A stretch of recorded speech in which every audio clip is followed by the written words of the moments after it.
উপচে পড়া ভিড়, উত্তেজনায় ফেটে পড়ল জনতা। আর সেই মঞ্চ থেকেই বড় ঘোষণা, ডেভেলপমেন্ট অথরিটি থেকে ব্যক্তিগত চমক।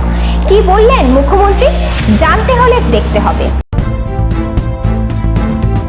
নমস্কার, আপনারা দেখছেন ভয়েস অফ বাঁকুড়া। বাঁকুড়ার সব খবর, সঠিক খবর সবার আগে। আজ বিষ্ণুপুরে মুখ্যমন্ত্রী মমতা ব্যানার্জির জনসভা ঘিরে সকাল থেকেই ছিল ব্যাপক উত্তেজনা।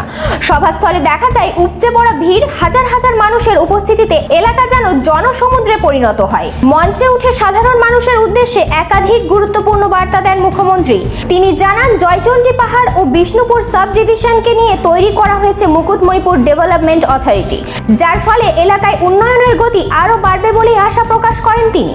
এই ঘোষণাকে ঘিরে জনতার মধ্যে দেখা যায় ব্যাপক উচ্ছ্বাস।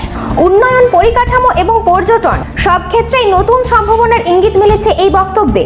তবে শুধু রাজনৈতিক বক্তব্যই নয়, এদিন এক ভিন্ন দিকও সামনে আনেন মুখ্যমন্ত্রী। তিনি জানান, নিজের পরা শাড়ির ডিজাইনও নাকি তিনি নিজেই করেন, যা শুনে উপস্থিত জনতার মধ্যে কৌতূহল ও আগ্রহ আরও বেড়ে যায়। সব মিলিয়ে বিষ্ণুপুরের এই জনসভা শুধুই রাজনৈতিক কর্মসূচি নয়, বরং উন্নয়নের বার্তা আর ব্যক্তিগত স্পর্শ মিলিয়ে এক অন্যরকম পরিবেশ তৈরি করে। আপনার কি মনে হয়, এই ঘোষণাগুলো কি সত্যিই এলাকায় বড় পরিবর্তন আনবে? কমেন্টে জানাতে ভুলবেন না। এই ধরনের গুরুত্বপূর্ণ খবর সবার আগে পেতে আমাদের চ্যানেলটি সাবস্ক্রাইব করুন আর ভিডিওটি শেয়ার করতে ভুলবেন না। আপনার মতামত কমেন্টে জানান আর লাইক শেয়ার করে ভয়েস অফ বাঁকুড়ার পাশে থাকুন।